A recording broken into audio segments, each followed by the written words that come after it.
In the top stories, long lines as Barbadians pay the first half of the solid waste tax, 2 airline employees remanded to prison on drug charges, and a recap of the weekend's exciting crop-over events. Welcome to Nation News for Monday, July 28, 2014. I'm Natasha Beckles.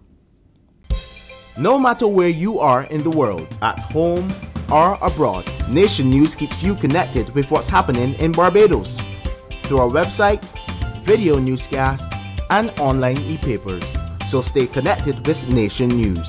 Your news, your time, your way. Today was the original deadline for payment of the first half of the controversial municipal solid waste tax. And though property owners were given until December 31st to settle their bills, interest and penalty-free, many seem not to have been aware. There were long lines at the Barbados Revenue Authority's offices in Bridgetown and Oistins as individuals paid the first installment of the levy. Many complained that there were not enough tellers on duty. 2 employees of Grenadines Airlines were remanded to Dodds Prison when they appeared in court today in connection with the discovery of 30.5 pounds of cannabis. They are 30-year-old Peter Johnson Cox of Montrose Christchurch and 32-year-old Paul Antonio Romero of Silver Hill in the same parish.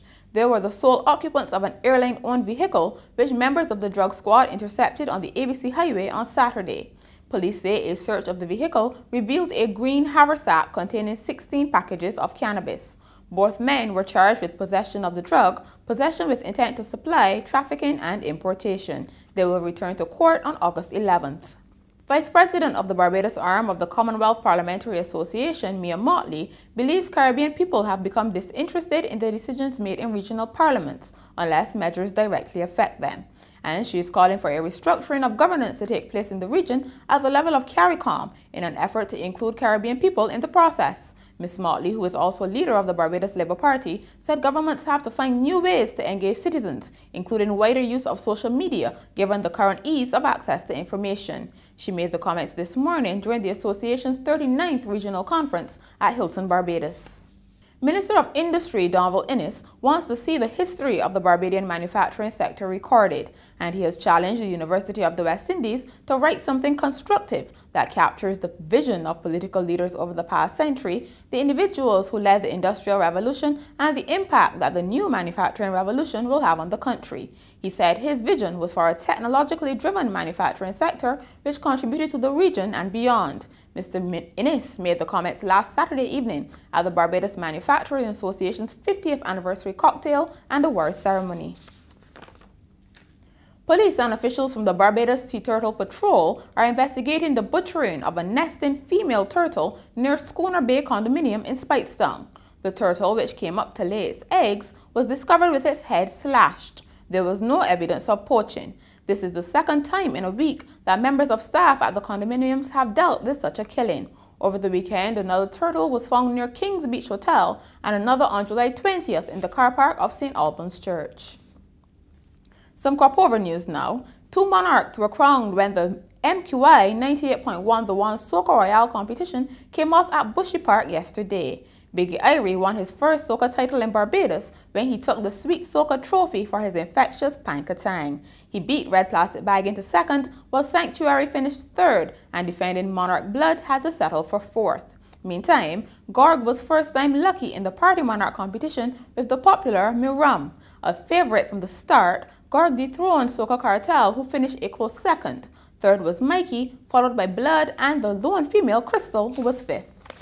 Junior revelers had their time to shine on Saturday as they took part in the annual Junior Kudumat. 17 bands portrayed a range of themes as the young masqueraders paraded in colorful costumes to this year's soca offerings. In the end, first-time band leader Kevin Small won the coveted Best Band prize with Fifth Element Kitty Band, beating veteran Gwyneth Squires into second place.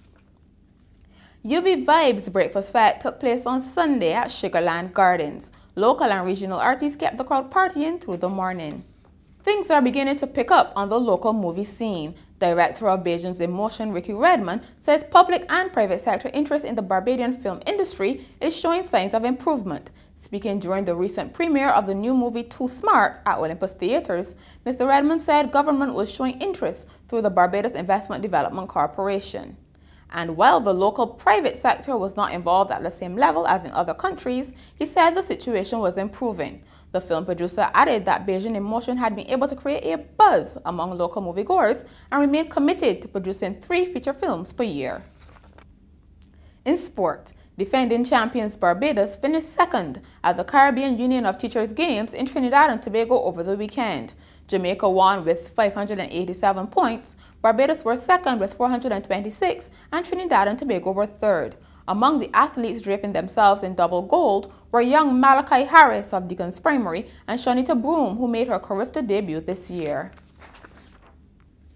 Barbadian sprinter Ramon Gittens placed 8th in the final of the men's 100 meters at the Commonwealth Games in 10.25 seconds. He had finished 4th in his semi-final heat in 10.15 seconds, but qualified with one of the top 8 times. Jade Bailey was eliminated in the women's semis, placing 8th in her heat in 11.74 seconds. In netball, Barbados suffered their 3rd straight defeat, losing 47-35 to Wales. Dwayne Smith hit 2 centuries over the weekend when the Caribbean Premier League shifted to Kensington Oval. Smith, of the Barbados Tridents, hit his maiden century, 110 not out, against St. Lucia's Zouks and also scored 104 not out against the Guyana Amazon Warriors.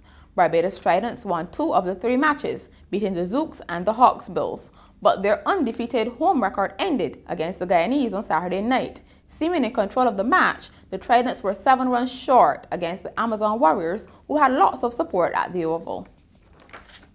And finally, police investigating the theft of clothing and jewelry from a southern Illinois boutique say they arrested a woman after she posted Facebook photos of herself wearing one of the stolen items. The store's owner says he posted about the stolen items on Facebook, and people who saw the woman's posting made the connection and helped the police.